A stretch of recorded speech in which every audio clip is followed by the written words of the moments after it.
በ100 ዓመት አንዴ የአንባቢውን ጥም የሚያረካ ሕይወቱንም የሚለውጥ አንድ ድንቅ መጽሐፍ ይታተማል።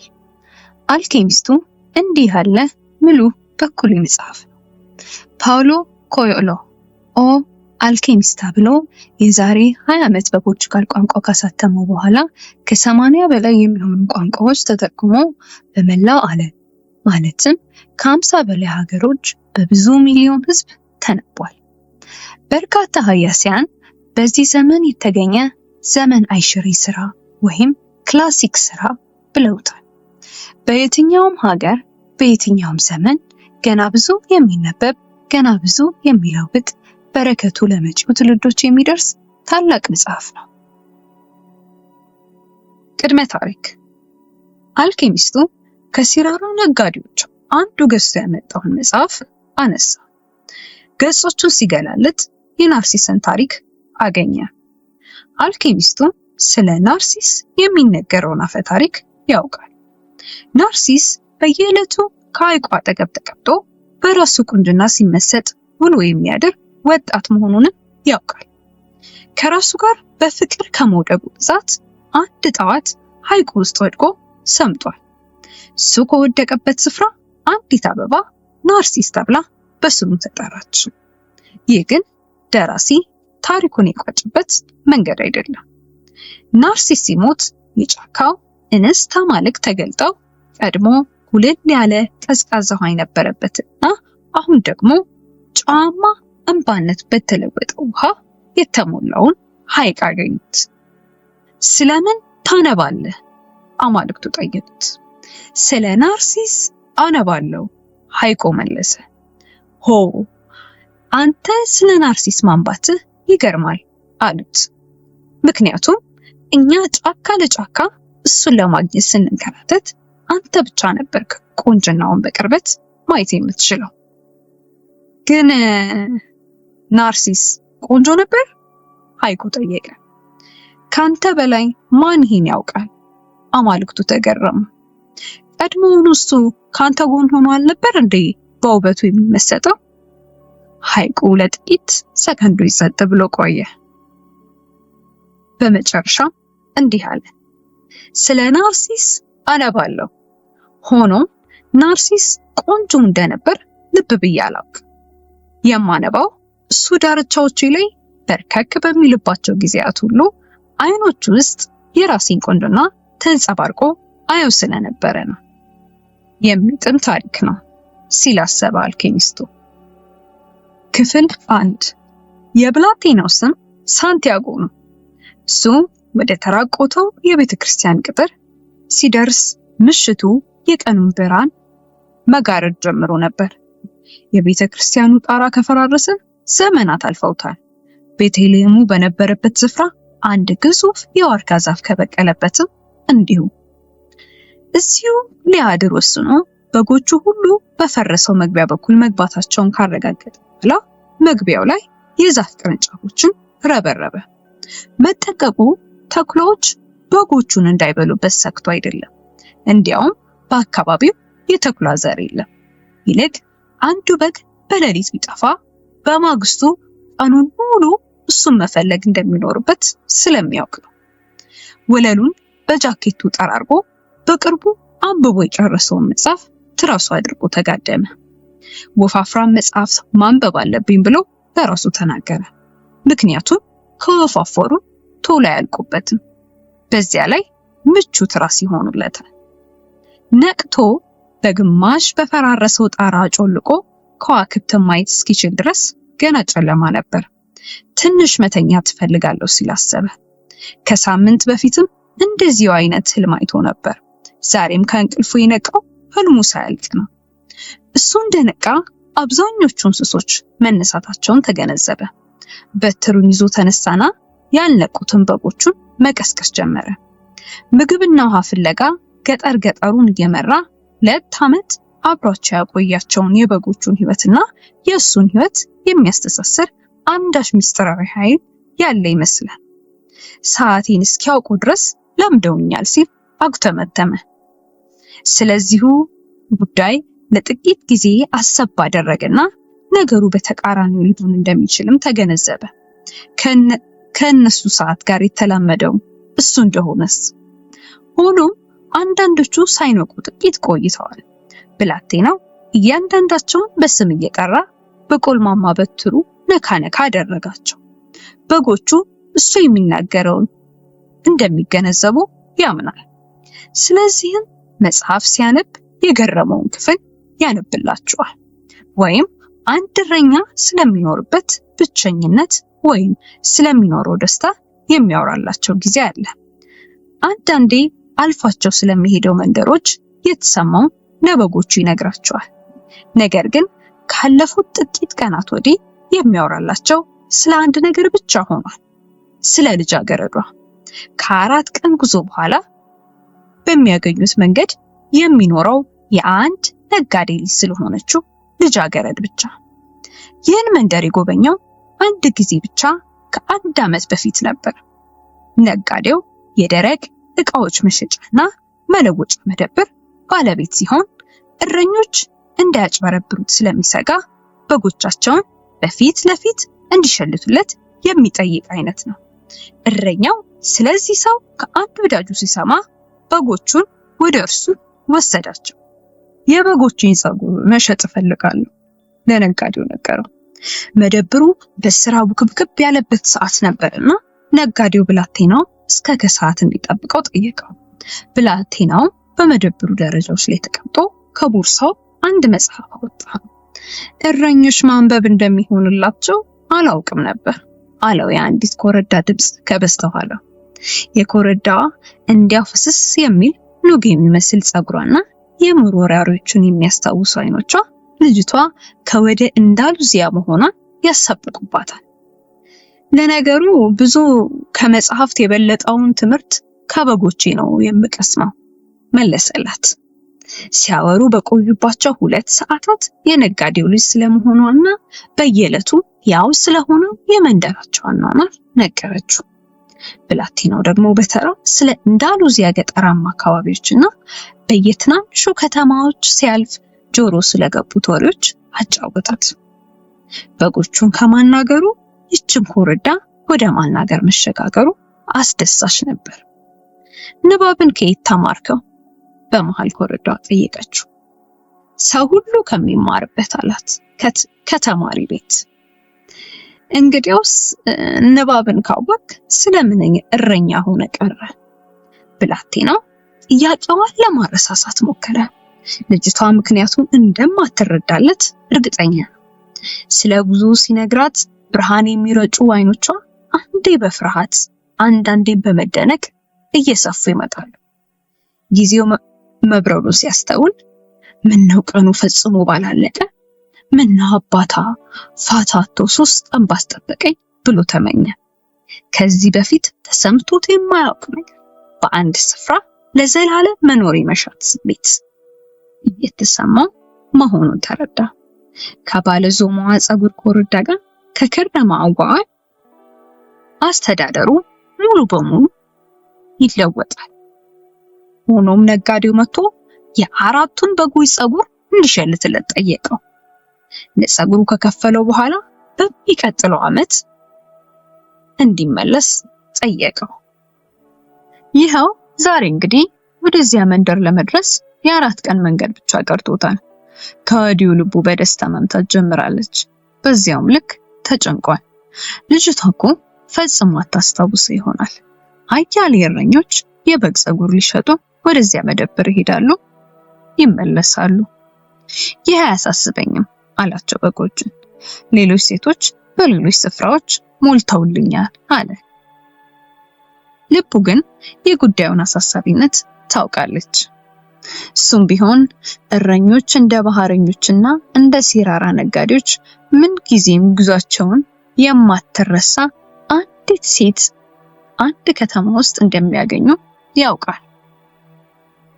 ጎህ የቀደደ ነውና እረኛው በጎቹን ወደ ፀሐይ መውጫ አቅጣጫ ነዳቸው። እነሱማ ምንም አይነት ውሳኔ መወሰን የለባቸውም ብሎ አሰበ። ለዚህ መሆን አለበት ምን ጊዜም ከስር ስር የሚሉት አለ። በጎቹን የሚያሳስቧቸው ብቸኛ ነገሮች ምግብና ውሃ ናቸው።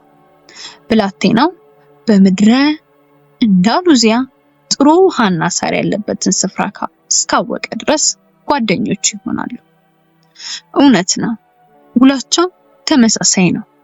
ከጀንበር መውጣት እስከ ጀንበር መጥለቅ ድረስ የማያልቁ የሚመስሉ ሰዓታትን የተሞላ አዋዋል።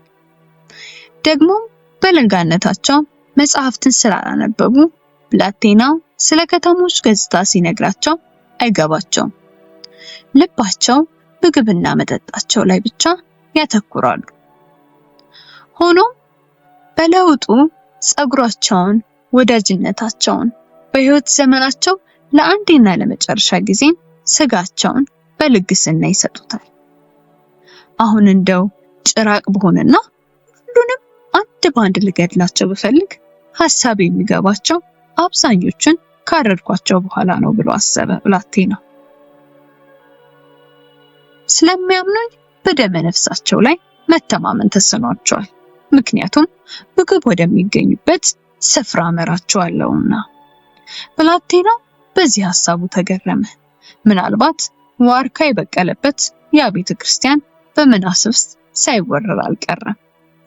ያንን ህልሙን መልሶ እንዲያየው ማድረጉ አንሶት አሁን ደግሞ ስለ ታማኝ ወዳጆቹ ክፉ አሳሰበው። ትላንት ከእራት ካስተረፈው ወይም ትንሽ ተጎነጨለትና ጃኬቱን ወደ አካላቱ የበለጠ አስጠጋው። ከጥቂት ሰዓታት በኋላ መላው ስፔን ላይ እንቅልፍ የሚለቀው ከባድ የፀሐይ ሙቀት ሲመጣ ጃኬቱ ሸክም እንደሚሆንበት ቢያውቅም ጃኬቱን አልጣለው። ጃኬቱ ዓላማ አለው። ብላቴናው እንደዚያ ዓላማው መጓዝ ነው እና በአንዳሉዚያ በተዘዋወረበት 2 ዓመት የአካባቢውን ከተሞች ሁሉ አውቋቸዋል። በዚህኛው ጉዞ ይሄ አንድ መናኛ እረኛ እንዴት ማንበብን እንዳወቀ ለልጃገረዷ ሊያስረዳት አቀደ።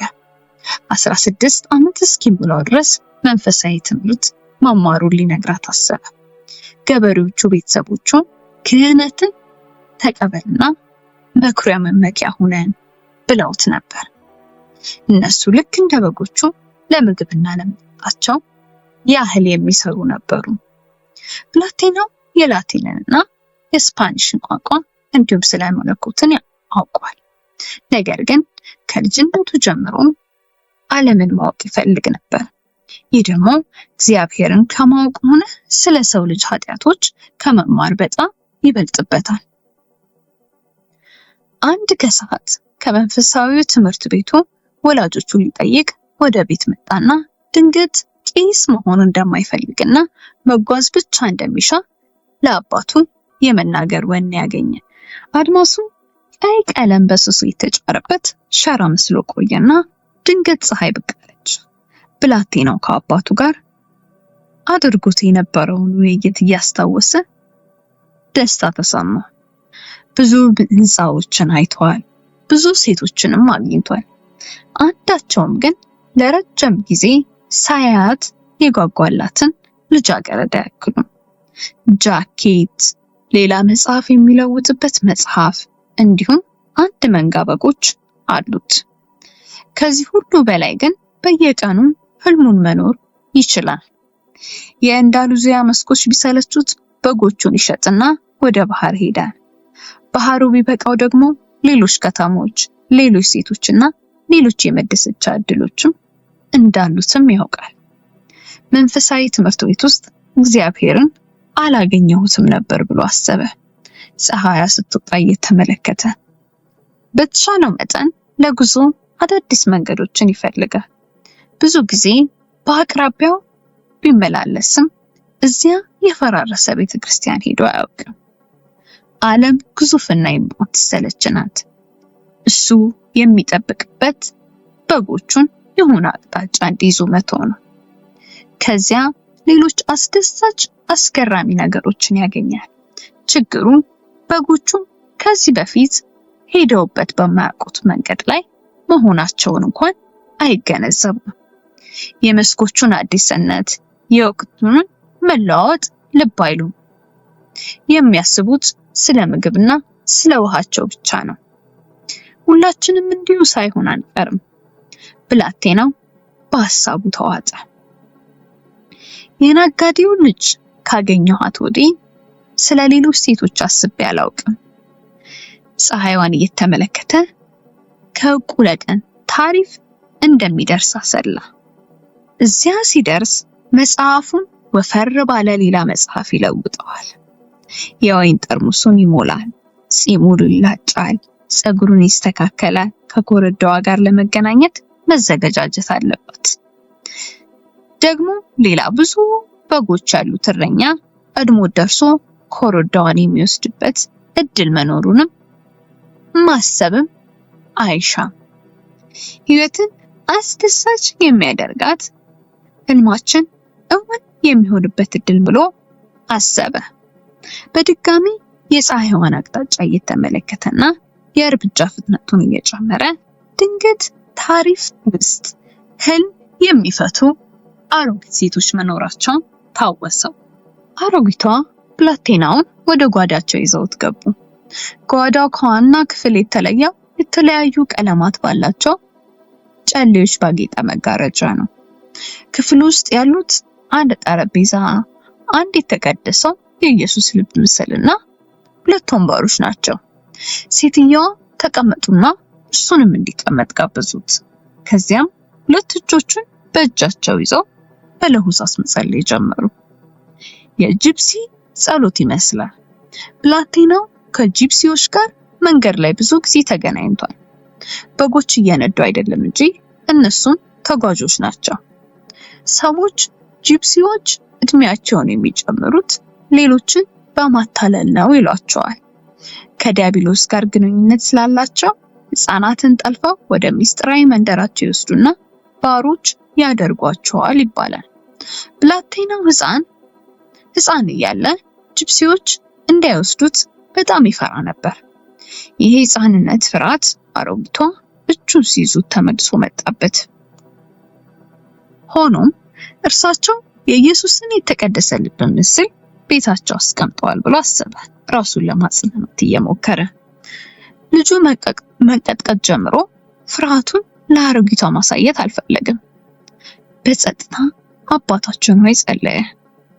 በጣም ግሩም ነው አሉ አሮጊቷ አይኖቻቸውን ከልጁ እጆች ላይ ሳይነቅሉ። ከዚያ ዝምታ ዋጣቸው። ብላቴናው መጨነቅ ጀመረ። እጆቹን ይንቀጠቀጡ ጀመረ ለሴትየዋ እስኪያስታውቃቸው ድረስ። በፍጥነት እጆቹን ከእጃቸው ላይ መንጭቆ አስለቀቀ። እዚህ የመጣሁት መዳፌን እንዲያነቡልኝ አይደለም አላቸው በመምጣቱ እየተጸጸተ። የጠየቁትን ከፍሎ የሚሉትን ሳይሰማ ሊወጣ ተደጋግሞ በታየው ህልም ላይ ትኩረቱን ሊያደርግ አሰበ። የመጣኸው ህልም ልታስፈታ ነው አሉ አሮጊቷ። ህልሞች ደግሞ የእግዚአብሔር ቋንቋዎች ናቸው። እርሱ በእኛ ቋንቋ ሲናገር እኔ የተናገረውን መተርጎም እችላለሁ። በነፍስ ቋንቋ ከተናገረ ግን አንተ ብቻ ነህ ንግግሩን መረዳት የምትችለው። ሆኖም በየትኛው ይናገር አንተን ላማከርኩበት ክፍያ ያስፈልገኛል። ሌላ ማታለያ ብሎ አሰበ። ብላቴናው እድሉን ለመጠቀም ወሰነ። እረኛ ተኩላም ሆነ ድርቅ ሲያጋጥመው ያለውን እድል ይጠቀማል። ይሄ ነው የእረኛን ህይወት አስደሳች የሚያደርገው። አንድ አይነትን ሁልጊዜ አያለው ብሎ ጀመረ። መስክ ላይ ከበጎቼ ጋር እያል ይመስለኛል አንዲት ሕፃን ልጅ መታ ከበጎቼ ጋር መጫወት ጀመረች። ሰዎች እንደዚያ ሲያደርጉ ደስ አይለኝም፣ ምክንያቱም በጎች በአዳዲስ ሰዎች ይደነብራሉ። ሕፃናት ግን ምን ጊዜም ሳያስደነብራቸው አብሯቸው ይጫወታሉ። ለምን እንደሆነ አይገባኝም። እንስሶች የሰዎችን እድሜ እንዴት እንደሚያውቁ አይገባኝም። ስለ ህልምህ በደንብ ንገረኝ አሉ ሴትዮዋ። ወደ ወጥ ቤት መመለስ አለብኝ። አንተን በቂ ገንዘብ ስለሌለ ብዙ ጊዜ ካንተ ጋር ማጥፋት አልፈልግም። ብላቴናው ትንሽ በስጨት ቢልም ህልሙን መናገር ቀጠለ።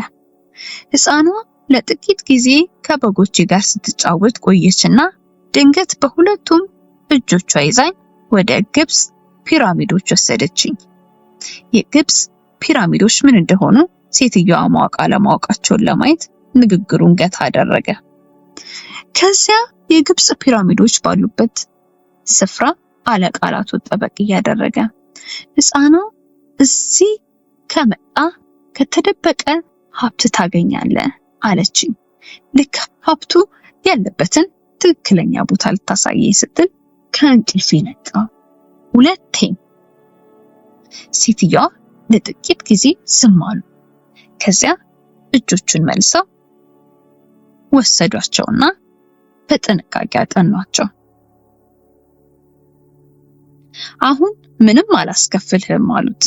ሀብቱን ካገኘህ ግን ከ10 አንዱን እጅ እንድትሰጠኝ ይፈልጋለሁ። ብላቴናው በደስታ ሳቀ። ስለተደበቀ ሀብት ባየው ህልም ምክንያት የነበረችውን ጥቂት ገንዘብ ሊያድን ነው። በሉዋ ህልሜን ይፍቱልኝ። መጀመሪያ ማልልኝ። አሁን በምነግርህ ነገር ከውጥ ከሀብት ከ10 አንዱን እጅ እንደምትሰጠኝ ማልልኝ። እረኛው ማለላቸው። የኢየሱስን ቅዱስ ልብ ምስል እያዩ አሮጊቷ በድጋሚ እንደሚልላቸው ጠየቁት። በሁለንታ ቋንቋ እየተናገረ ህልም ነው አሉ። እተረጉመው ዘንድ ይቻለኛል፣ ፍቺው ግን ከባድ ነው። ለዚህም ነው ከምታገኘው ሀብት ልታካፍለኝ እንደሚገባ የተሰማኝ። የእኔን ፍቺ እነሆ። ወደ ግብጽ ፒራሚዶች መሄድ አለብን። ስለነሱ ሰምቼ አላውቅም። የነገረችህ ሕፃን ልጅ ከሆነች ግን በእርግጥ አሉ ማለት ነው። ከዚያ ባለጸጋ የሚያደርግህ ሀብት ታገኛለህ። ብላቴናው ተገረመ፣ ወዲያው ደግሞ ተናደደ። ለዚያማ አሮጊቷ አያስፈልጉትም ነበር። ምንም መክፈል እንደማይጠበቅበት ሲያስታውስ ግን ተጽናና። ለዚህ ብዬ ጊዜ ማባከን አልነበረብኝም አለ። ህልምህ አስቸጋሪ ህልም እንደሆነ ነግሬ ነበር። በህይወት ውስጥ በጣም ልዩ የሚሆኑት ነገሮችን ቀላሎች ናቸው። ጠቢባን ብቻ ናቸው ሊረዷቸው የሚችሉት። እኔ ደግሞ ጠቢብ ባለመሆኔ መዳፍን እንደማንበብ ያሉ ሌሎች ጥበቦችን ማወቅ ነበረብኝ። እሺ ታዲያ ወደ ግብጽ የሚሄደው እንዴት ነው? እኔ የማደርገው ህልም መፍታት ብቻ ነው። እነሱን እንዴት እውን ማድረግ እንደሚቻል አላውቅም። ለዚህ እኮ ነው የልጆቼ ተጧሪ የሆንኩት። ግብጽ ባልሄድስ ክፍያዬን አላገኝማ። ይህ ደግሞ የመጀመሪያ ጊዜ አይደለም። አሮጊቷ ከሱ ጋር ከበቂ በላይ ማሳለፋቸውን ነግረውት እንዲሄድላቸው ጠየቁት። ብላቴናው በዚህ ተናደደ። ሁለተኛ በህልም ላለማመን ወሰነ። ገና ብዙ ማከናወን ያለበት ጉዳይ እንዳለ አስታወሰ። የሚበላ ነገር ፍለጋ ገበያ ሄደ። ያነበበውን መጽሐፍ በሌላ ወፍራም መጽሐፍ ለወጠ። የገዛውን አዲስ ወይን ጠጅም ቀመሰ። ቀኑ ሞቃታማ ነበር። ወይኑ ደግሞ ሁለመናን ያድሳል። በጎቹ የከተማው መግቢያ ላይ ባለ አንድ ወዳጁ ጋጣ ውስጥ ናቸው። ብላቴናው እዚህ ከተማ ከብዙ ሰዎች ጋር ይተዋወቃል። ተጓዝነቱን የሚወደው በዚህ ምክንያት ነው። በየጊዜው አዳዲስ ጓደኞች ያፈራል። ሆኖ ጊዜውን ሁሉ ከነሱ ጋር ማሳለፍ አይጠበቅበትም። መንፈሳዊ ትምህርት ቤት ውስጥ እንዳጋጠመው አንድ ሰው በየቀኑ ከተመሳሳይ ሰው ጋር የሚገናኝ ከሆነ በመጨረሻ እነዚህ ሰዎች በህይወቱ አካላት ይሆናሉ። እናም ሰውየው እንዲለወጥ ይፈልጋሉ። እነርሱ እንደሚፈልጉት ካልሆኑላቸው ይናደዱበታል። ሁሉም ሰው ስለ ሌሎች ሰዎች አኗኗር በደንብ የሚያውቅ የራሱን ግን የማያውቅ ይመስላል። በጎቹን ወደ መስክ ከማሰማራቱ በፊት ፀሐይ መጥለቅ እስክትጀምር ለመጠበቅ ወሰነ። ከ3 ቀናት በኋላ ከነጋዴው ልጅ ጋር ይገናኛል። የገዛውን መጽሐፍ ማንበብ ጀመረ። በመጀመሪያ ገጹ ላይ ስለ አንድ የቀብር ስነ ስርዓት ይተርካል። ለመጥራት የሚያስቸግሩ ስሞች ያሏቸው ሰዎች ይጠቀሳሉ። እሱ መጽሐፍ ቢጽፍ አንድ ጊዜ የአንድን ሰው ታሪክ ብቻ እንደሚተርክና አንባቢው ብዙ ስሞችን ለማስታወስ እንዳይጨነቅ ለማገዝ እንዲሞክር አሰበ። በመጽሐፉ መመሰስ ሲጀምር እየወደደው መጣ። ቀብሩ አንድ በረዷማ ቀን የተከናወነ በመሆኑ ብላቴናው የትረካው ቅዝቃዜ እንዲሰማው ፈቀደ።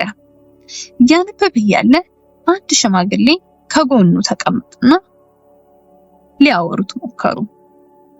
አደባባዩ ላይ ወደ ተሰበሰቡት ሰዎች እየጠቆሙት ምን እያደረጉ ነው አሉት። እየሰሩ ድርቅ ያለ መልስ ሰጣቸው። መጽሐፉ ላይ ማተኮር እንደሚፈልግ በሚያሳይ ድምጸት። በእውነት እሱ በዚህ ሰዓት በነጋዴው ልጅ ፊት የበጎቹን ፀጉር እየሸለተ ስለ እርሱ ያላትን ግምት ከፍ ስለማድረግ እያሰበ ነበር። ሰውየው ግን መልሰው ከሐሳቡ አናጠቡት። እንደደከማቸውና እንደተጠሙ ጠየቁት። ጠጥተው ይሄዱልኛል ብሎ ተስፋ በማድረግ የወይን ጠርሙሱን ሰጣቸው። ሽማግሌው ማውራት አሰኝቷቸዋል። ምን መጽሐፍ እያነበበ እንደሆነ ጠየቁት። ብላቴናው ጥሏቸው ወደ ሌላ አቅጣጫ ሊሄድ ተመንግቶ ነበር።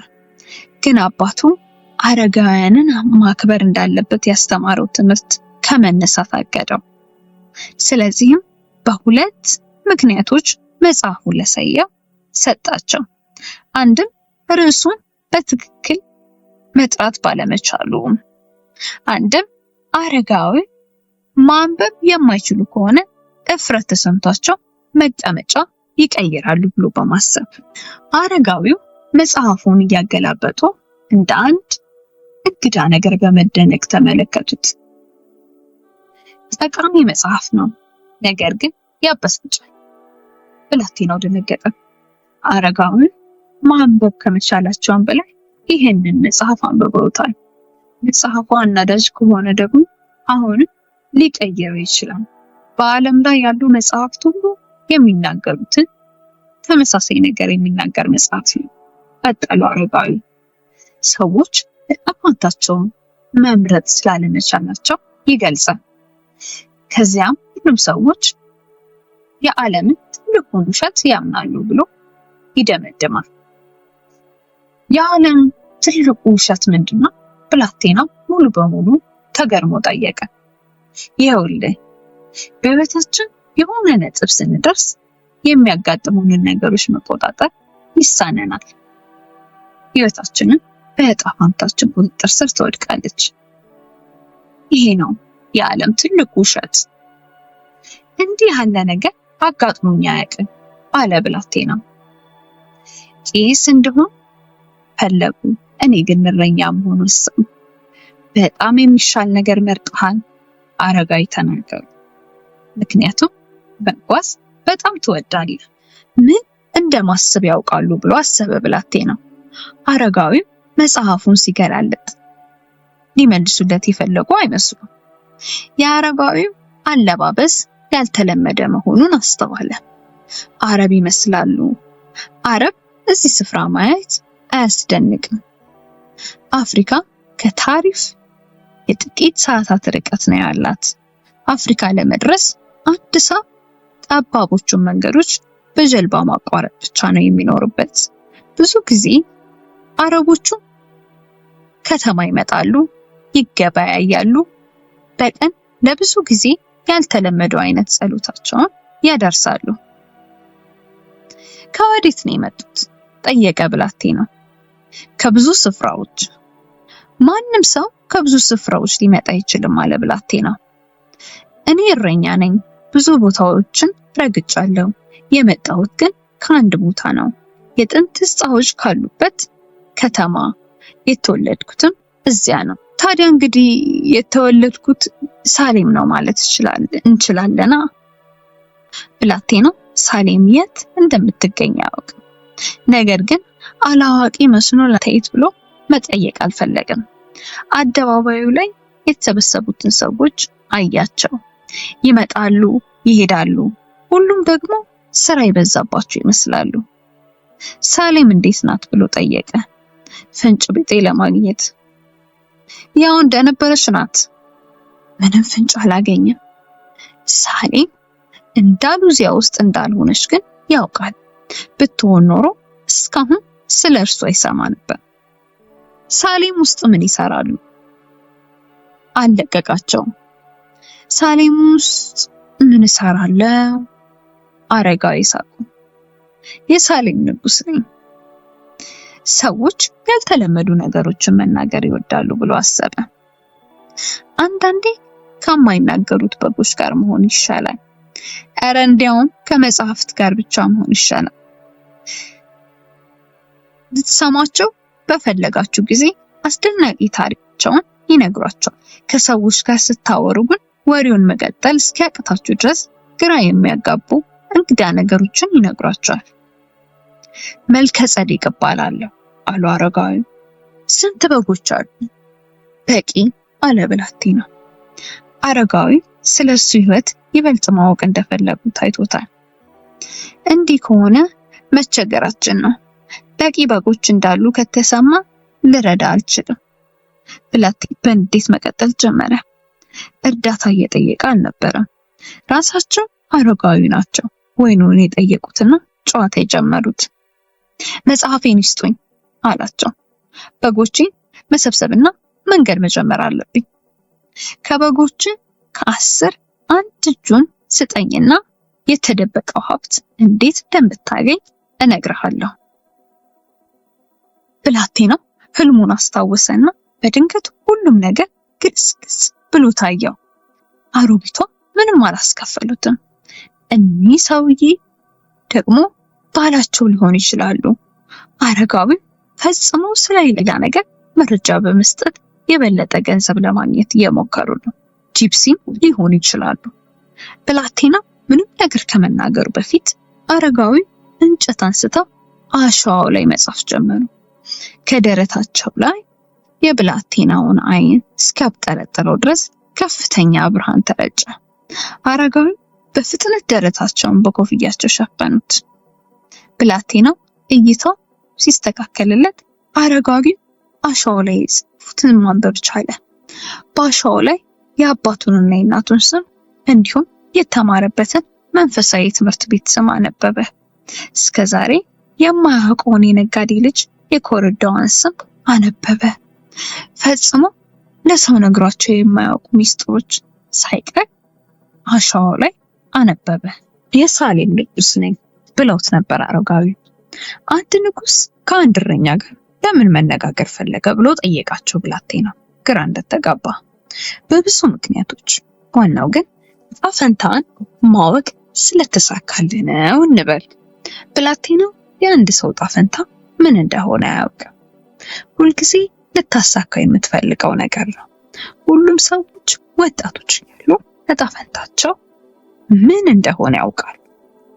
በወጣትነት ዘመናቸው ሁሉም ነገር ግልጽ፣ ሁሉም ነገር የሚቻል ይሆንላቸዋል። ማለም አይፈሩም። በሕይወታቸው ፈጽሞ ሊያዩት ስለሚፈልጉት ነገር ከመቃጠትም አይቆጠቡ። ጊዜው እየገፋ ሲሄድ ግን የሆነ ሚስጥራዊ ኃይል ዕጣ ፈንታቸውን እውን ማድረግ እንደማይችሉ ያሳምናቸዋል። አረጋዊ ከተናገሩት ነገር ብዙም የማረከው የለም። ሆኖም ሚስጥራዊ ኃይል ምን እንደሆነ ማወቅ ፈልጓል። የነጋዴው ልጅ ስለዚህ ነገር ሲነግራት ትማረክለታለች።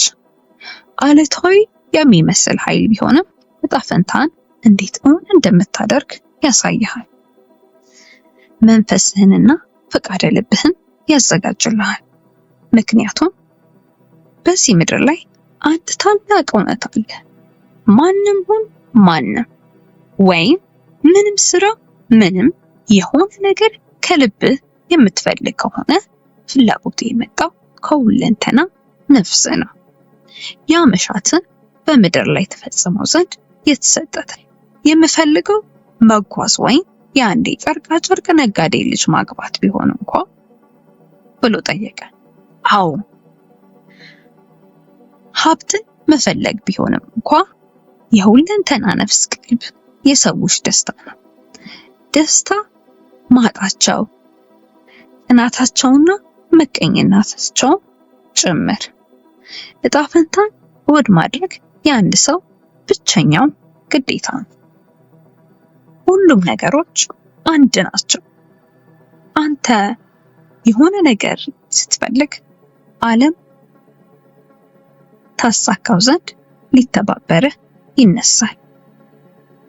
መሃላቸው ለአፍታ ጸጥታ ሰፈነ። አረጋዊው ቀድሞታል። የበጎችን መንጋ መከተል ለምን ወደድክ? መጓዝ ስለምወድ። አረጋዊው በመደብሩ መስኮት ላይ ቆመውን ዳቦ ጋጋሪ ጠቆሙት። ሕፃን እያለ ያም ሰው መጓዝ ይፈልግ ነበር። ነገር ግን መጀመሪያ ዳቦ መጋገሪያውን ሊገዛና ገንዘብ ሊያጠራቅም ወሰነ። ከሸመገለ በኋላ ወደ አፍሪካ ሄዶ አንዱ ሊሰነብት ነው።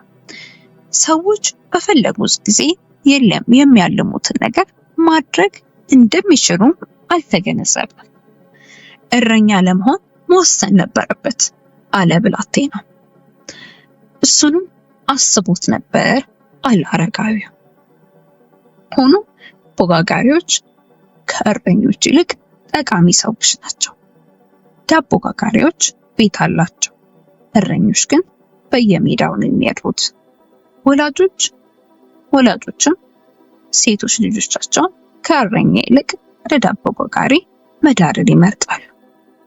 ስለ ነጋዴው ሴት ልጅ ሲያስብ ብላቴናው የሆነ ድንገተኛ ህመም ልቡ ላይ ተሰማው። መቼም እነሱ ከተማ ውስጥ ዳቦ ጋጋሪ መኖሩ አይቀርም። አረጋዊ ቀጠሉ። ወደፊት ሰዎች ስለ እረኞችና ዳቦ ጋጋሪዎች የሚያስቡት ነገር ከራሳቸው እጣ ፈንታዎች በልጦባቸው ይገኛል። አረጋዊው መጽሐፉ ገለጥ አድርገው አንዱን ገጽ ማንበብ ጀመሩ። ብላቴናው ሲጠብቃቸው ቆየና ልክ እሳቸው እንዳቋረጡት ሽማግሌውን አቋረጣቸው።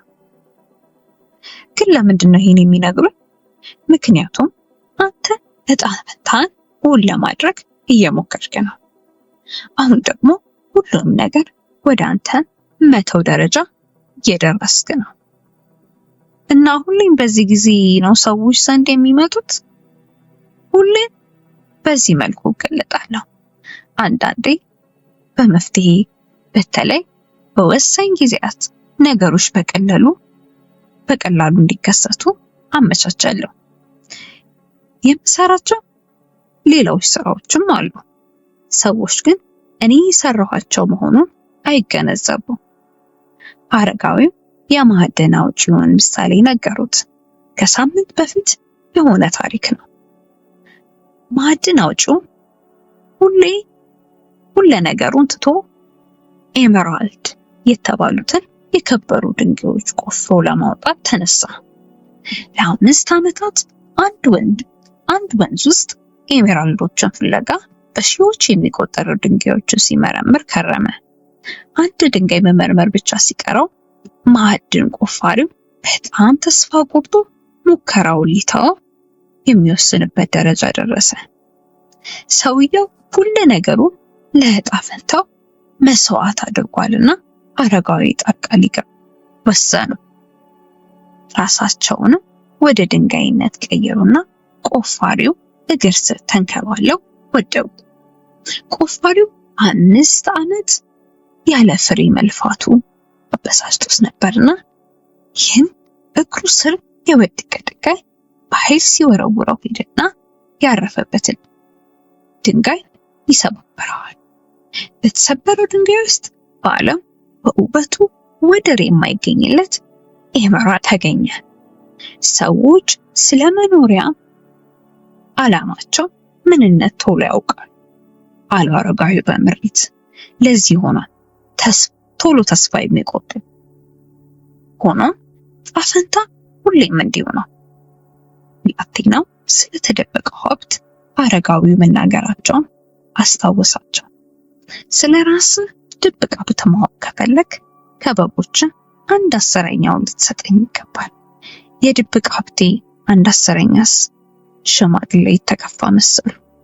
እጅ ላይ ባላስገባው ነገር ቃል መግባት ከጀመርክ እሱን ፈልጎ የማግኘት መሻትን ታጣዋለህ። ብላቴናው ከሀብቱ ከ10 አንድ እጁን ለአንዲት ጂፕሲ ሊሰጣቸው ቃል መግባቱን ለአረጋዊ ነገራቸው። ጂፕሲዎች ሰዎች ይህን እንዲያደርጉላቸው ማሳመን ይችሉበታል። አረጋዊ በረጅሙ ተነፈሱ። ለማንኛውም በህይወት ውስጥ እያንዳንዱ ዋጋ እንደሚያስከፍልህ ማወቅም ጥሩ ነው። የብርሃን ሰራዊቶች ሊያስተምሩ የሚሞክሩት ይህንኑ ነው። አረጋዊው መጽሐፉ መለሱለት። ነገ በዚሁ ጊዜ የመንጋን አንድ 10ኛ አምጣልኝ። እዚያ ድብቅ ሀብትህን እንዴት እንደምታገኝ እነግርሃለሁ። ደህና ዋል።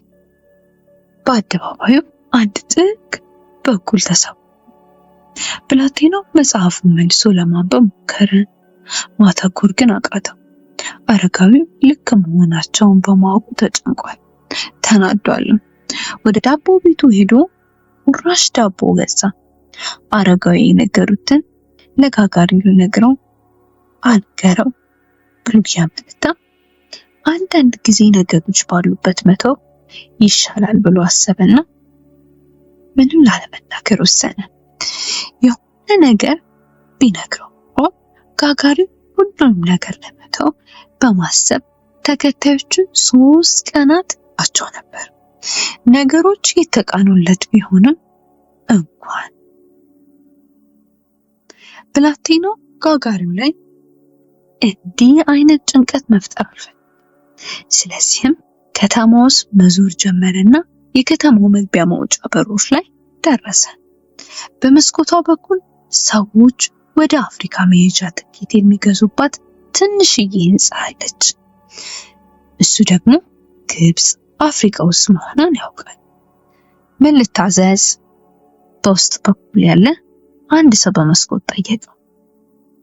ነገ ተመልሼ እመጣ ይሆናል አለው ብላቴናው ከመስኮቱ እየራቀ። አንዷን በጉን ቢሸጥ እንኳን ለትኬት መግዣ ይበቃዋል።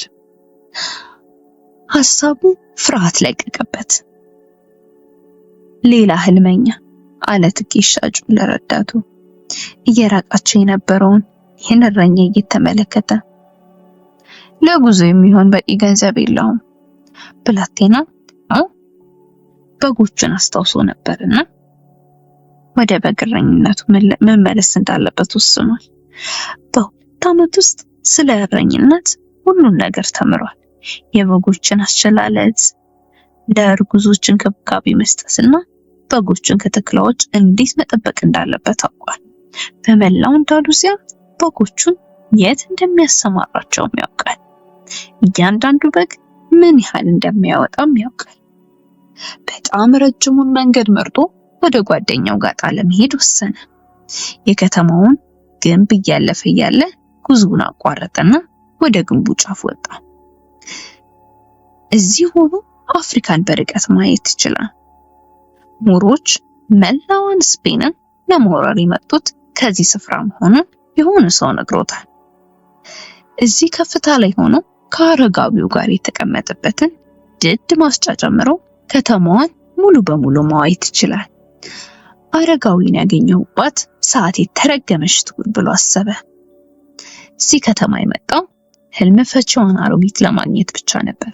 አሮጊቷም ሆኖ ሽማግሌው በእሱ እረኝነት አልተማረኩም። እነሱ በነገሮች ማመን ካቆሙ የቆዩ ነጠላ ግለሰቦች ናቸው።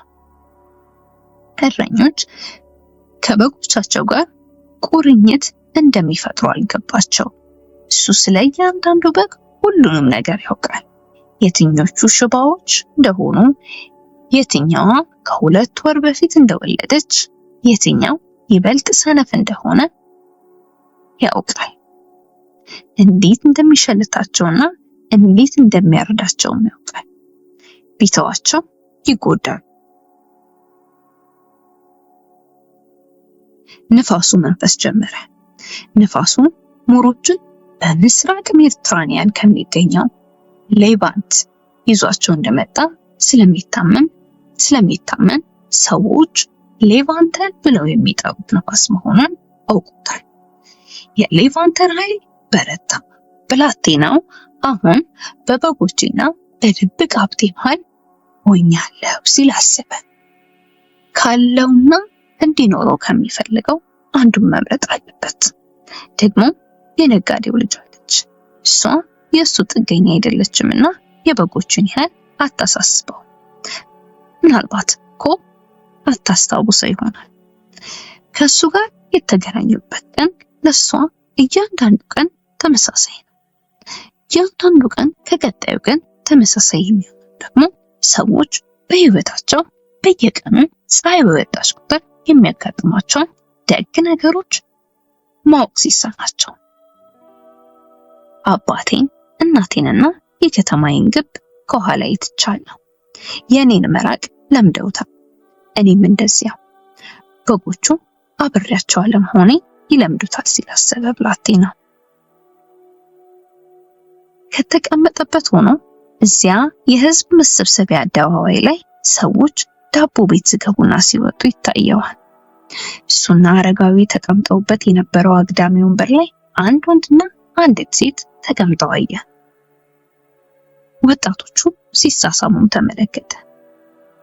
ያ ጋጋሪ አለ ለራሱ፣ ሐሳቡን ሳይጨርስ ተወው።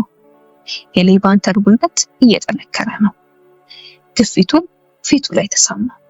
ያ ነፋስ ሙሮችን አንጥቷቸዋል። ሆኖ የበረሃውንና በአይነ ርግብ የተሸፈኑ ሴቶችን መዓዛ ይዞ ይመጣል።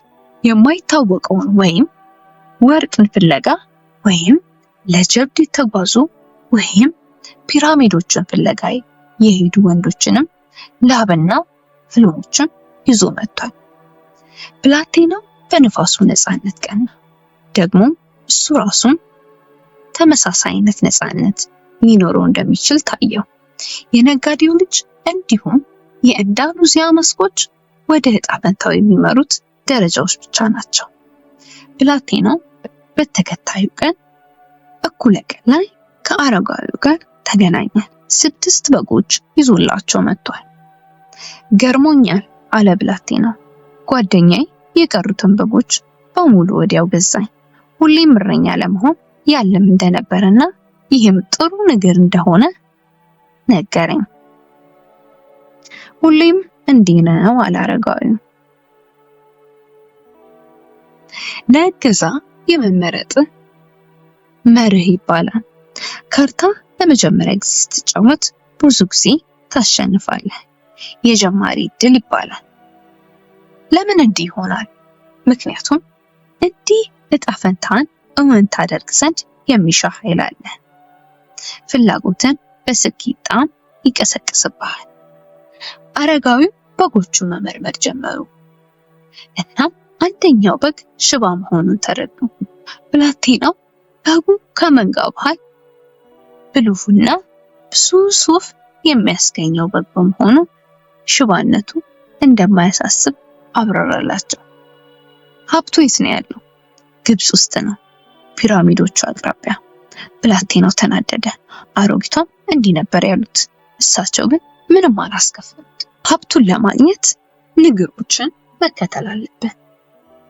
እግዚአብሔር ለሁሉም ሰው ሊከተል የሚገባውን መንገድ አዘጋጅቶለታል። እሱ ላንተ የተወልህን ንግሮች ማንበብ ብቻ ነው ያለብህ። ብላቴናው ሊናገር ሲል አንዲት ቢራቢሮ በሱና በሽማግሌው መሃል ብር ብላ አለፈች። ቢራቢሮዎች ጥሩ ነገሮች ስለመሆናቸው አያቱ የነገሩትን አስታወሰ። ልክ እንደ ዋዜብነትና ተስፋ እንደ ማድረግ፣ ልክ እንደ እንሽላሊትነትና ባለ 4 ቅጠሉ ሰንበሌጥ። ልክ ነው አሉ አረጋዊው የብላቴናውን ሐሳብ አንብበውበት። ልክ አያትህ እንዳስተማሩ እነዚህ ጥሩ ነገሮች ናቸው። አረጋዊው ኮፍያቸውን አነሱት። ብላቴናው ባየው ነገር ክው አለ። አረጋዊው ከወርቅ የተሰራ በከበረ ድንጋዮች ያጌጠ የደረት ጥፍሮ ለብሰዋል። ብላቴናው ትናንት ያየውን ብርሃን አስታወሰ። እውነትም ንጉሥ ናቸው። ሌቦች እንዳያስቸግሯቸው ይሆናል ራሳቸውን የለወጡት። እንኳን እነኝህን አሉ አረጋዊው በጥሩሩ መሃል ላይ ተቀምጠው የነበሩትን አንድ ነጭና አንድ ጥቁር ድንጋዮች ለሱ እያቀበሉ። ኡሪምና ቱሚም ይባላሉ። ጥቁሩ አዎንታን፣ ነጩ ደግሞ አሉታን ያመለክታል። ነገሮችን ማንበብ ስትቸገር እነዚህ ያግዙሃል። ሁሌ አንድ ተጨባጭ ጥያቄ ጠይቅ። ሆኖም የምትችል ከሆነ የራስህን ውሳኔ ወስን። ሀብቱ ያለው ፒራሚዶቹ ጋር ነው፣ ይህን ታውቃለህ። 6ቱን በጎች ያስከፈልኩ ግን መወሰን እንድትችል ስለረዳሁ ነው። ብላቴና ድንጋዮችን ቦርሳ ውስጥ ጨመራቸው። ከዚህ በኋላ ውሳኔው የራሱ ነው። የምትደራደረው ስለ አንድና አንድ ነገር ብቻ ነው። አትዘንጋ። የነገሮችንም ቋንቋ አትዘንጋ። ከሁሉም በላይ ደግሞ ዕጣ ፈንታን እስከ መደምደሚያው ድረስ መከተልህን አትርሳ። ከመሄዴ በፊት ግን አንዲት ትንሽዬ ታሪክ ብነግርህ እወዳለሁ። አንድ የሱቅ ጠባቂ ልጁን ስለ የደስተኝነት ሚስጥር ተምሮ እንዲመጣ ወደ አንድ ጠቢባን ይልከዋል። ልጅየው በበረሃው ለ40 ቀናት ከተዘዋወረ በኋላ በአንድ ተራራ ከፍ ብሎ የተገነባ ግዙፍ የቤተ መንግስት አጥር ግቢ ውስጥ ደረሰ። እዚህ ነበር ጠቢቡ የሚኖረው እና በገድል በቅድስና ራሱን የለየ ሰው በማግኘት ፈንታ ገና የግንቡን አጥር አልፎ ወደ ዋናው ክፍል ሲገባ የንቦች ቀፎ ውስጥ ያለውን ሽርጉድ አጋጠመ። ነጋዴዎች ይመጣሉ፣ ይሄዳሉ፣ በየጥጋጥጉ ሰዎች ያወራሉ። አነስ ያለ ኦርኬስትራ ለስላሳ ሙዚቃ ይጫወታል። ደግሞ በዚህ አካባቢ በጣፋጭነታቸው ወደር የማይገኝላቸው ምግቦች በያዙ ትሪዎች የተሸፈነ ጠረጴዛ አለ። ጠቢቡ ከእያንዳንዱ ሰው ጋር ስለሚነጋገር ልጁ እሱን የማናገር ተራ እስኪደርሰው ለ2 ሰዓታት ያህል መጠበቅ ነበረበት። ጠቢቡ ልጁ ስለመጣበት ምክንያት ያቀረበለትን ገለጻ በጥሞና አዳመጠ። ነገር ግን የደስተኝነትን ሚስጥር ለማስረዳት ለጊዜው ጊዜ እንደሌለው ነገረው። ልጁ ቤተ መንግስቱን ጎብኝቶ በ2 ሰዓት ውስጥ እንዲመለስ ሀሳብ አቀረበለት። ጠቢቡ 2 ጠብታ ዘይት የያዘ የሻንኪያ ለልጁ እየሰጠው በጉብኝት ወቅት ታዲያ አንድ ነገር እንድታደርግልኝ እፈልጋለሁ አለ። በሄድክበት ሁሉ ይህንን ዘይቱን ሳታፈስ ይዘህ ተመለስ። ልጁ አያሌዎቹን የቤተ መንግስቱን የመወጣጫ ደረጃዎች አይኑን ከማንከር ላይ ሳይነቅል መውጣትና መውረድ ጀመረ። ከ2 ሰዓት በኋላ ጠቢቡ ወደ ነበረበት ክፍል ተመለሰ። እሺ አለ ጠቢቡ። በግብር አዳራሽ ውስጥ የተሰቀሉትን የፐርሺያ ጥልፎች አይተዋቸዋል? ቤተ መጻሕፍቴ ውስጥ ያሉትን ውብ ብራናዎችስ ልብ ብለሃቸዋል? ልጁ አፈረ። ምንም እንዳላስተዋለም ተነሰሰ። ሀሳቡ ሁሉ ያረፈው በአደራ የተሰጠው ዘይት ከመድፋት ማዳን ላይ ነበረ። እንግዲያውስ ሂድና በእኔ ዓለም ውስጥ ያሉትን አስደሳች ነገሮች ተመልከት አለው ጠቢቡ። የአንድን ሰው ቤቱን ሳታይ ሰውየው ማመን አትችልም። ልጁ እፎይ ብሎ ማንኪያውን ይዞ ቤተ መንግስቱን ማዞር ጀመረ። አሁንስ በጣሪያዎቹና በግድግዳዎቹ ላይ ያሉትን የስነ ጥበብ ፍሬዎች አስተዋለ። የአትክልት ስፍራው፣ በዙሪያ ያሉትን ተራሮች፣ የአበቦቹ ማማር እንዲሁም ሁሉ ነገር የተመረጠበትን የማጣጣም ብቃት ሁሉ አስተዋለ። ወደ ጠቢቡ ሲመለስ ያየውን ነገር እያንዳንዱ በዝርዝር ለጠቢቡ ነገረው። ታዲያ በአደራ የሰጠው ዘይት የት አለ ብሎ ጠቢቡ ጠየቀው። የያዘውን ማንኪያ ሲመለከት ዘይቱ የለም። እንግዲያው አንድ ምክር ብቻ ነው ልሰጥህ የምችለው አለው ጠቢቡ። የደስተኝነት ሚስጥሩ የዓለምን አስደሳች ነገሮች በሙሉ መመልከት ነው። ነገር ግን የማንኪያው ላይ ያለው ሴት አለመዘንጋት። እረኛው ምንም አልተናገረም። አዛውንቱ ንጉሥ የነገሩት ታሪክ ገብቶታል።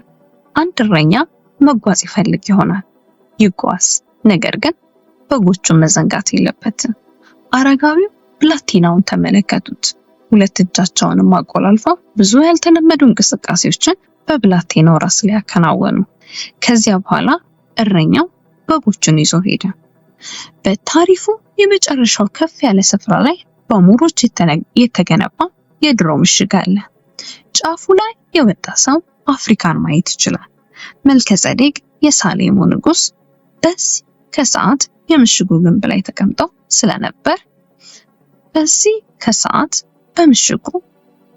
ተቀምጠው ስለነበር የሌቫንተን ግፊት ፊታቸው ላይ ይሰማቸዋል። ከአዲሱ ባለቤታቸውና ከአዲሱ ሁኔታ ጋር መላመድ ያቃታቸው በጎች ግራ ተጋብተዋል። እነሱ የሚፈልጉት ምግብና ውሃ ብቻ ነው። መልከጼዴቅ ከወደቡ የምትወጣውን አንድ ትንሽ መርከብ ተመለከቱ። ልክ አንድ እስረኛ ክፍያውን ከተቀበሉት በኋላ አብርሃምን ፈጽሞ እንዳላዩት ሁሉ ብላቴናውን ከእንግዲህ ፈጽሞ አያዩትም። ስራቸው ይሄ ነው። አማልክቱ እጣ ፈንታ የላቸውምና መሻቶችም ሊኖራቸው አይገባም። እኒህ የሳሌም ንጉሥ ግን ብላቴናው እንዲቀናው አብዝተው ተመኙ። ስሜን ቶሎ ሊረሳው መቻሉ ደግ አይደለም ሲሉ አሰቡ። ደግሜ ብነግረው ይሻል ነበር።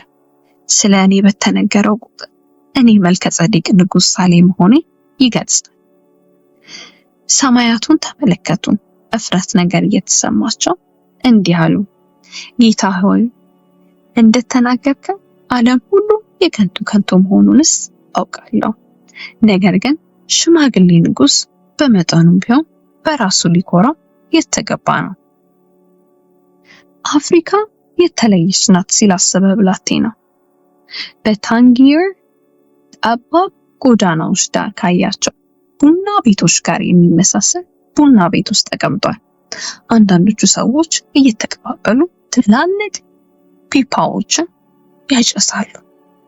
በጥቂት ሰዓታት ውስጥ ወንዶች እጅ ለእጅ ተያይዘው፣ ሴቶቹ ደግሞ ፊታቸውን ተሸፋፍነው ሲተላለፉ፣ ቀሳውስቱ ማማዎች ላይ እየወጡ ሲቀድሱ፣ በአቅራቢያው የነበሩት ሰዎች ሁሉ ተንበርክከው ግንባራቸውን መሬት ሲያስነኩ ተመለከተ። የአርማውያን ልማድ አለ ለራሱ። በልጅነቱ ቤተክርስቲያን ውስጥ ቅዱስ ሳንቲያጎ ማትሞሮስ ሰይፉን መዞ በነጩ ፈረሱ ላይ ተቀምጦ ከስሩ እንደነዚህ ያሉ ሰዎች ተንበርክከው ማየቱን አስታወሰ። ብላቴና ሆዱ ባርባር አለው። ከፍተኛ ብቸኝነትም ተሰማው። የአርሜናውያኑ መልክ ክፉዎች መሆናቸውን ነገረው። ከዚህም በላይ ለጉዞ ሲጠበቅ አንድ ወሳኝ ጉዳይ ዘንግቷል። እዚህ ሀገር አረብኛ ብቻ ነው የሚነገረው። ይህ ከሀብት ፍለጋ ጉዞ ሊያዘናጋ የሚችል ጉዳይ ነው። የቡና ቤቱ ባለቤት ወደ እርሱ ሲጠጋ ከጎኑ ያለው ጠረጴዛ ላይ ያለውን አይነት መጠጥ አዘዘ። ሲመጣ መጠጡ መራራ ሻይ ነው። ብላቴና ወይን ይሻለኝ ነበር አለ። ሆኖም ያሁን አያስጨንቅ። የሚያሳስበው ድብቅ ሀብቱና እሱን የሚያገኝበት መንገድ ብቻ ነው። በጎቹ ሽያጭ በቂ ገንዘብ አግኝቷል። ደግሞም ገንዘብ ካለ የሆነ ተአምር እንደሚኖር ያውቃል። ገንዘብ ያለው ሰው ፈጽሞ ብቸኛ አይሆንም። ብዙ ሳይቆይ ምናልባትም በጥቂት ቀናት ውስጥ ፒራሚዶቹ ጋር ሊደርስ ይችላል። ከወርቅ የተሰራ የደረት ጥሩር የለበሰው አዛውንት መቼም ለ6 በግ ብለው አይዋሹኝም። አረጋዊው ሰው ስለ ምልክቶችና ስለ ንግሮች ተናግሮ ነበር። ብላቴናው መንገዱን ሲያቋርጥ ስለ ንግሮች አሰበ። አረጋዊው ስለሚናገሩት ነገር ያውቃል። ብላቴናው ራሱንም ቢሆን በእንዳሉዚያ መስኮች ያሳልፍ በነበረ ጊዜ መሬቱንና ሰማዩን በማየት ብቻ የትኛው አቅጣጫ መከተል እንዳለበት ያውቅ ነበር። የሆነች ወፍ አለች። የእሷ በአካባቢው መታየት እባብ በአቅራቢያው አለ ማለት ነው። የሆነ ባለ አበባ ተክል ደግሞ አለ። የእሱ መገኘት እዚህ አካባቢ ውሃ መኖሩን ያመለክታል። በጎች እንዲህ ያለውን መረዳታቸው አስተምረውታል። እግዚአብሔር በጎቹን የሚመራቸው ከሆነ ሰውንም ይመራዋል ብሎ አሰበ። ሀሳቡ ጥሩ ስሜት ፈጠረለት። የሻዩን ምሬት የቀነሰ መሰለው። ማነው አንተ? በስፓኒሽ ቋንቋ የሚጠይቅ ድምፅ ሰማ። ብላቴና እፎይታ ተሰማው። ስለ ንግር እያሰበ እያለ የሆነ ስሜት መጣለት። እንዴት ስፓኒሽ ልትናገር ቻልክ? ጠየቀ። መጤው ሰው የምዕራባውያንን ልብስ የለበሰ ወጣት ነው። ከብላቴናው ጋር የእድሜው የቁመቱ እኩያ ይመስል። አብዛኛው የዚህ ሀገር ሰው ስፓኒሽ ይናገራል። ከዚህ ስፔን የ2 ሰዓት መንገድ ነው እኮ የሚያስኬደው። ተቀመጥና የሆነ ነገር ልጋብዝ ካለው ብላቴናው፣ እስኪ ለእኔም አንድ ብርጭቆ ወይን እዘዝልኝ፣ ይህን ሻይ አልወደድኩትም። እዚህ ሀገር ወይን የለም፣ ወጣቱ ተናገረ። ሃይማኖቱ ወይን መጠጣትን ይከለክላል። ከዚያም ብላቴና ወደ ፒራሚዶቹ መሄድ እንዳለበት ለወጣቱ ነገረው። ስለ ሀብቱ ሊነግረው ብሎ ለጥቂት ነው ከአፉ የመለሰው። ሲነግረው ኖሮ አረቡ ሊወስድና የተወሰነውን አካፍለኝ ማለቱ አይቀርም ነበር። በእጁ ያልገባን ነገር ስለመስጠት አረጋዊ ነገሩትን አልረሳም። የምትችል ከሆነ ብትወስደኝ ደስ ይለኛል። የመሪነትን ዋጋ ከፍልሃለሁ። እዚህ እንዴት እንደሚኬድ ታውቃለህ? አዲሱ ሰው ጠየቀ። የቡና ቤቱ ባለቤት አጠገባቸው ቆሞ ንግግራቸውን በአንክሮ እንደሚያዳምጥ አስተዋለ። የሰውየው ሁኔታ ምቾት አልሰጠውም። ሆኖም መሪ አግኝቷልና እድሉን ለማስመለጥ አልፈለገም። የሰሃራ በረሃን ማቋረጥ ይኖርብሃል አለ ወጣቱ። ለዚያ ደግሞ ገንዘብ ያስፈልጋል። በየገንዘብ ይኑርህ አይኑርህ ማወቅ አለብኝ። ጥያቄው እንግዳ ሆነበት። ቢሆንም አረጋዊውን አምኗቸዋል። እሳቸው የሆነ ነገር ስትፈልግ ዓለም ሁሉ ታሳካው ዘንድ ሊተባበር ይነሳል ብለውታል። ገንዘቡን ከቦርሳ አወጣና ለወጣቱ አሳያ። የቡና ቤቱ ባለቤትም ወደ እነሱ ቀርቦ ተመለከተ። ሁሉም ሰው በአረብኛ ተነጋገሩ። ባለ ቡና ቤቱ ተሳጭ ይመስላል። እንውጣ አለ አዲሱ ሰው። እንድንወጣለት ይፈልጋል። ብላቴናው እፎይታ ተሰማ። ሊከፍል ተነሳ። ባለቤቱ ግን ይዞት ብስጭት እያለ ያናገረው ጀመር። ብላቴናው ጠንካራ ነው። ሊበቀለው ፈለገ። ሆኖም ያለው ሰው ሀገር ነው። አዲሱ ጓደኛ ባለቤቱን ወደ ጎን ገፋውና ብላቴናውን እየጎተተ ወጣ። ገንዘብህን ሊወስድብህ ፈልጎ ነው አለ። ታንጊር እንድትቀራው አፍሪካ አይደለችም፣ ወደብ ናት። ሁሉም ወደቦች ደግሞ የየራሳቸው ሌቦች አሏቸው። ብላቴናው ጓደኛውን አመነው። በአደገኛ ሁኔታ ውስጥ ተረድቶታል። ገንዘቡን አወጣና ቆጠረው። ነገ ፒራሚዶቹ ጋር መድረስ እንችላለን አለ ወጣቱ። ነገ ፒራሚዶቹ ጋር መድረስ እንችላለን አለ ወጣቱ ገንዘቡን እየወሰደ። ነገር ግን 2 ግመሎች መግዛት አለብኝ። በታንጊር ጠባብ ጎዳናዎች አለፉ። በየቦታው የተለያዩ እቃዎች የሚሸጡበትን መደብሮች አዩ። ትልቁ የመገበያያ ሜዳ ጋር ደረሱ። እልፍ አላፍ ገበያተኞች ይከራከራሉ፣ ይገዛሉ፣ ይሸጣሉ። አትክልቶች ከዶማዎች ጋር፣ ምንጣፎች ከትንባሆ ጋር ለሽያጭ ቀርበዋል። ብላቴናው አይኑን ከአዲሱ ጓደኛው ላይ ፈጽሞ አልነቀለም። ገንዘቡን ሰጥቶታል። እንዲመልስለት ሊጠይቀው አሰበና ወዳጅነታቸውን እንዲያበላሸው ሰክቶ ተወው። ምክንያቱም የዚህን ባዕድ ሀገር ሰዎች አመል አያውቅም። በዓይኔ እከተለዋለሁ አለ ለራሱ። እሱ ከጓደኛው በጥርጣሬ እንደሚሻል ያውቃ። ድንገት በዚያ ወከባ መሃል እስከዛሬ ካያቸው ሁሉ በውበቷ የምታስደንቅ ጎራዴ ተመለከተ።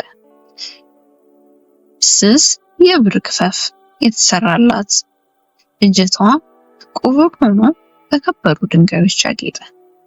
ብላቴናው ከግብጽ ሲመለስ እንደሚገዛት ለራሱ ቃል ገባ። እስኪ የዚያ መደብር ባለቤት የጎራዴውን ዋጋ ጠይቀው አለ ጓደኛው። ጎራዴዋ ላይ ሲያተኩር ለጥቂት ሰከንዶች ፈዞ እንደነበር ተገነዘበ። ድንገት ደረቱ የተጫናት ይመስል ልቡ ተጨነቀች። ዞሮ ማየት ፈራ። ምን እንደሚያጋጥመው ያውቃልና። ጂሙ ጎራዴ መመልከቱን ቀጠለ። ወደ ኋላ መመልከት ድፍረት እስኪያገኝ ድረስ ዙሪያው ያለው ላይ ታች የሚሉ የሚጮሁና የሚገበያዩ ሰዎች፣ የማያውቃቸው ምግቦች መዓዛ ያለበት ገበያ ነው። ጓደኛውን ግን የትም ሊያገኘው አልቻለም። ከጓደኛው ጋር በአጋጣሚ እንደተጠፋፉ ማመን ፈለገ። ስለዚህ ባለበት ቆይቶ እስኪመጣ ድረስ ሊጠብቀው ወሰነ። እየጠበቀው እያለ አንድ ቄስ በአቅራቢያው ወዳለ ማማ ወጣና መቀደስ ጀመረ። ገበያተኛው ሁሉ በጉልበቱ ሳንበርክኮ በግንባሩ መሬት ላይ ተደፍቶ ቅዳሴውን ተቀበለው።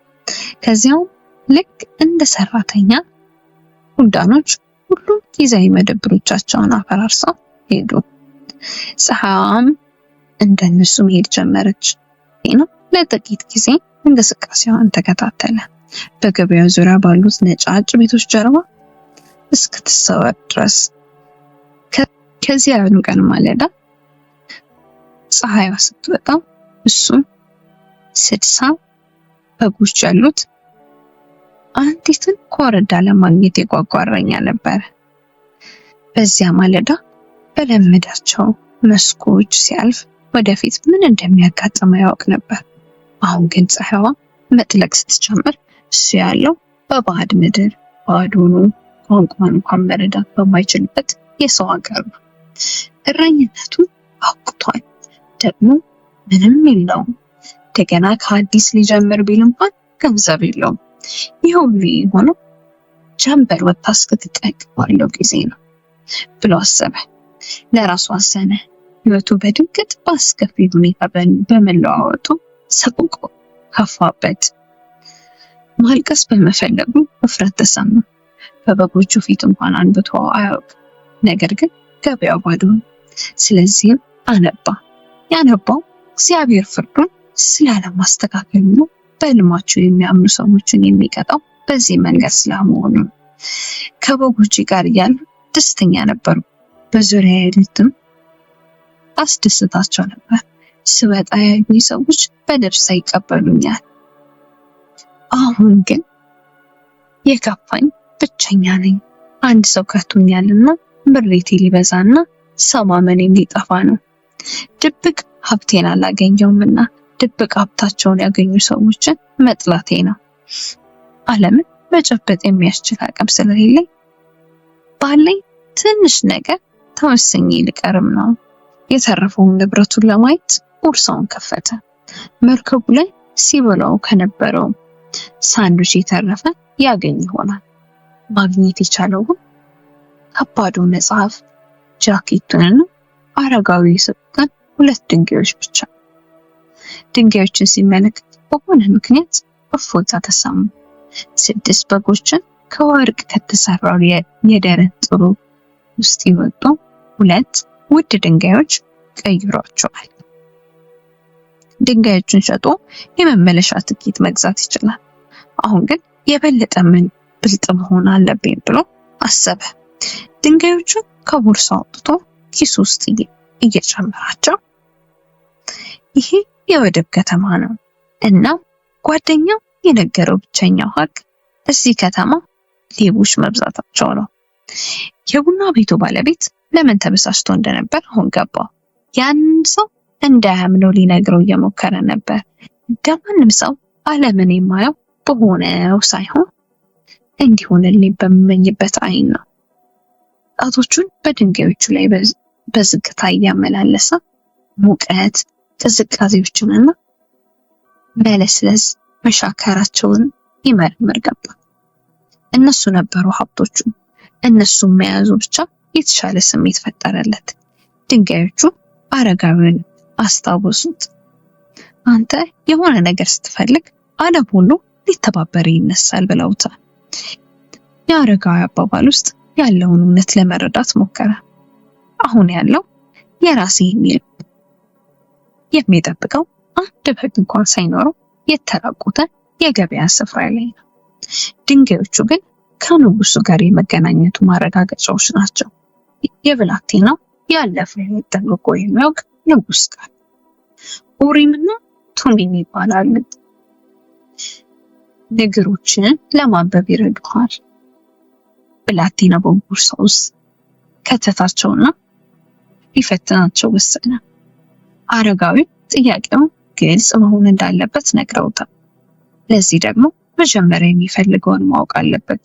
ስለዚህ የአረጋዊው ባርኮት አሁንም አብሮት ስለመኖሩ ጠየቀ። አንደኛው ድንጋይ ወጣ። አዎ የሚል ነው። ሀብቴን አገኛለሁ ጠየቀ። እጁን ከቦርሳው ውስጥ ከቶ አንዳቸውን ለማውጣት ዳሰሰ።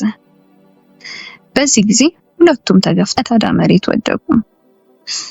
እስከዛሬ ቦርሳው ቀዳዳ እንዳለው አያውቅም ነበር። ተንበርክኮ ኡሪምና ቱሚምን አነሳና ወደ ቦርሳው መለሳቸው። መሬት ሆኖ ባያቸው ቅጽበት ግን ሌላ የአረጋዊ ንግር ታወሰ። ንግሮችን ለይተህ እወቅና ተከተላቸው ብለውታል አዛውንቱ ንጉስ። አንድ ነገር ብላቴናው ለራሱ ፈገግ አለ። ድንጋዮቹን ወደ ቦርሳው መለሳቸው። ቀዳዳውን መጠገን አላሳሰበውም። ድንጋዮቹ በፈለጉ ጊዜ ሊወድቁ ይችላሉ። ሰዎች በዕጣ ፈንታቸው እንዲያደርጓቸው ሲባል ሊጠይቋቸው የማይገቡ ጥያቄዎች እንዳሉ ተምሯል።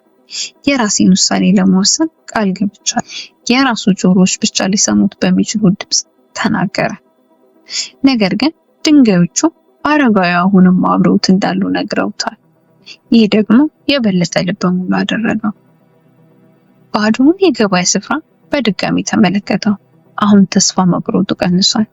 ይህ ባዕድ ምድር ሳይሆን አዲስ ምድር ነው። ለነገሩ እሱ ጊዜ የሚፈልገው አዳዲስ ስፍራዎችን ማወቅ ነው። ፒራሚዶች ጋር ባይደርስ እንኳን ከሚያውቃቸው ሁሉ እረኞች የበለጠ ርቆ ተጉዟል። ምነው 2 ሰዓት በመርከብ የሚያጋጥሟቸውን የተለያዩ ነገሮች ባወቁ።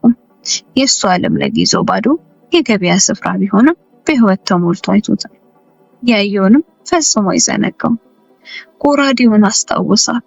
ስለሷ ማሰብ ስሜቱን ጎዳው። ነገር ግን እሷን የመሰለ ጎራዴ ከዛሬ በፊት አይቶ አያውቅም። እነዚህን ሀሳቦች እያብሰለሰለ እያለ ራሱን እንደ አንድ በሌባ የተዘረፈ ምስኪን ወይም ሀብት ፍለጋ እንደሚጋዝ ጀብደኛ መቁጠር እንዳለበት ሊመርጥ እንደሚገባ ተገነዘበ።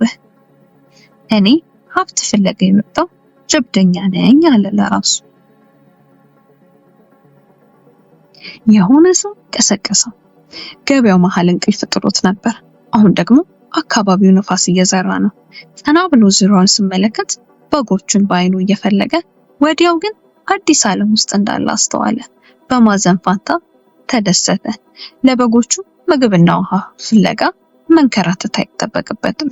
ይልቁንም ሀብት ፍለጋ ይሄዳል።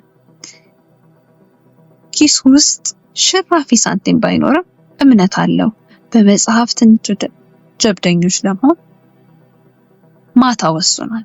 በገበያውም ዝቅ ብሎ ተጓዘ። ነጋዴዎቹ መደባቸውን እያበጃጁ ነው። ልጁን አንዱን ከረሜላ ሻጭ በማበጃጀት ስራ አገዛ። ከረሜላ ሻጩ ፈገግተኛ ነው፣ ደስተኛ ነው። የህይወት ዓላማ ገብቶታል። ከረሜላ ቢሰራው መስራት የሚፈልገውን ሁሉ በሙሉ አሰበ። ብላቴናው አዛውንቱ እንዳደረጉት እሱም አንድ ሳር ወደ ዕጣ ፈንታው መቅረብ አለመቅረቡ ሊረዳት እንደሚችል ተገነዘበ። ሰውየውን በማየት ብቻ ቀላል ነው ሆኖ ከዚህ በፊት ሞክሬው አላውቅም ሲል አሰበ። መደቡ ከተስተካከለለት በኋላ ከረሜላ ሻጩ በዚያ ጠዋት ራትን ጣፋጭ ለብላቴና ሰጠው። ብላቴናው አመስግኖት እየበላት ወደ መንገዱ ገባ። ትንሽ ርቀት እንደሄደ የነጋዴውን መደብ እየዘረጉ ያሉ 2 ሰዎች፣ አንደኛው በስፓኒሽ ሌላኛው ደግሞ በአረብኛ ይነጋገሩ እንደነበር አስታወሰ። ደግሞ ሙሉ በሙሉ ተግባብተው ነበር። የቃላት ጥገኛ ያልሆነ ቋንቋ መኖር አለበት ብሎ አሰበ ብላቴና። እሱ ራሱ ከአቡ ጋር ሲያደርገው ኖሯል። አሁን ደግሞ ሰዎች ሲጠቀሙበት አጋጠመው። ብዙ አዳዲስ ነገሮችን እየተማረ ነው። አንዳንዶቹን ቀድሞውኑ ቢያውቃቸውም አስቦባቸው አያውቅም ነበር። አስቦባቸው የማያውቀው ደግሞ ስለለመዳቸው ነው። እንዲያሰበ ይህንን ቃል የለሽ ቋንቋ መረዳት ከቻልክ ዓለምን መረዳት ትችላለህ። ዘና ረጋ ብሎ በታንጊየር ጠባብ ጎዳናዎች ለማለፍ ወሰነ። ንግሮችን ማንበብ የሚችለው በዚህ መንገድ ብቻ ነው። ብዙ ትዕግስት እንደሚያስፈልገው ያውቃል። እረኞች ደግሞ መታገስ ተክነውበታል። አሁንም በዚህ ባዕድ መሬት የሚጠቀምበት እውቀት ከበጎቹ የተማረው መሆኑን አስተዋለ። ሁሉም ነገር አንድ ነው ብለዋል አሮጋዊ። ክሪስታል ሻጩ ከእንቅልፉ ሲነቃ ዛሬም እንደሌላው ቀን ጨንቆት ነበር። እዚህ ቦታ 30 ዓመት ቆይቷል።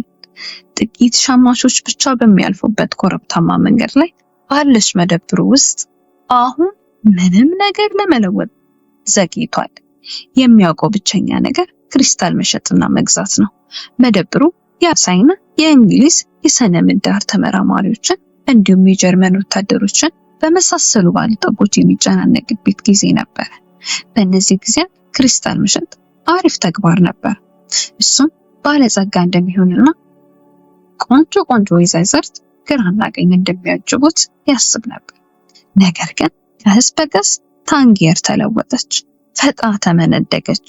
ስለዚህም ንግዱ ቀዘቀዘ። በአቅራቢያው ያሉ ነጋዴዎች ታንጊየርን ጥለው ሲሄዱ ጥቂት ትናንሽ ሱቆች ብቻ ኮረብታው ላይ ቀሩ። እነዚህን ጥቂት ትናንሽ መደብሮች ለመጎብኘት ብሎ ኮረብታውን የሚመጣ ገበያተኛ አልነበረም። ክሪስታል ሻጩ ግን ምርጫ አልነበረውም። ከህይወቱ ላይ ስላለው ዓመታት ያሳለፈውን ክሪስታሎችን በመግዛትና በመሸጥ ነው። ክሪስታል ሻጩ ግን ምርጫ አልነበረውም። ከህይወቱ ላይ 30 ዓመታት ያሳለፈው ክሪስታሎችን በመግዛትና በመሸጥ ነው። አሁን ደግሞ ሌላ ነገር ለማድረግ ዘግይቷል። ሙሉ ጠዋቱን ያሳለፈው አልፎ መንገዱ ላይ ሄድ መጣ የሚሉትን ሰዎች እያስተዋለ ነው። ይህንንም ሲያደርግ ዓመታት ስለሆነ አላፊ አግዳሚውን መንቀሳቀሻ ጊዜ ያውቁታል። ሆኖም ልክ ከምሳ ሰዓት በፊት አንድ ልጅ መደብሩ ፊት ለፊት ተገተረ። አለባበሱ ደህና ነው። ክሪስታል ሻጩ ግን በልማዱ ባካበተው ብቃት ልጁን የሚገዛበት ምንም ገንዘብ እንደሌለው መረዳት ችሏል። ነገር ግን ነጋዴው ልጁ እስኪሄድለት ድረስ ምሳውን ለማዘግየት ወሰነ።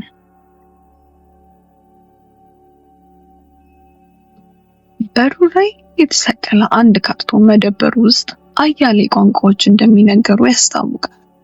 ብላቴናው ገንዘብ መቀበያ ጀርባ አንድ ሰው ተመለከተ። ቦቱ ላይ ያሉትን ጠርሙሶች ልወለውላቸው እችላለሁ አለ ብላቴናው። እዚህ ሁኔታቸው ማንም ሊገዛቸው ፍላጎት አይኖረውም። ሰውየው በጸጥታ ተመለከተ። አንተ ደግሞ በለውጡ የሚበላ ነገር ትሰጠኛለህ። ሰውየው አሁንም አልተናገረውም። ብላቴናው ግን ራሱ መወሰን እንዳለበት ገባው። ቦርሳ ውስጥ ጃኬቱ አለ። በረሃ ውስጥ ደግሞ ጃኬት ያስፈልገው። ስለዚህ ከቦርሳው ወጣና ጠርሙሶቹን መወልወል ጀመረ። በግማሽ ሰዓት ውስጥ መስኮቱ ላይ የነበሩትን ጠርሙሶች ወልውሎ ጨረሰ። እሱ እየወለወለ ሳለ ሁለት ገበያተኞች ወደ መደብሩ ገብተው ክሪስታል ገዝተው ወጥተዋል። ማጽዳቱን ሲያጠናቅቅ ሰውየውን የሚበላ ነገር ጠየቀው። ክሪስታል ነጋዴው እንዲሄድና ምሳ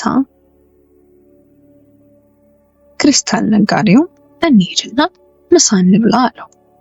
በሩ ላይ ምልክት አስቀምጠው ወደ አንድ ትንሽዬ ካፌ ሄዱ። ካፌ ውስጥ የነበሩ ብቸኛ ጠረጴዛ ጋር እንደተቀመጡ ክሪስታል ነጋዴው ሳቀ። መወልወል አልነበረብህም፣ ነጋዴው ተናገረ። ቅዱስ ቁርአን የተራበ ሰው እንድንመግብ ያስገድደናል። ታዲያ ስወለውል ለምን ዝም አልከኝ? ጠየቀው ብላቴናው። ምክንያቱም ክሪስታሎቹ ቆሽሸው ነበር። እኔ እናንተ ደግሞ አይምሮአችንን ከአሉታዊ ሀሳቦች ማጽዳት አለብን።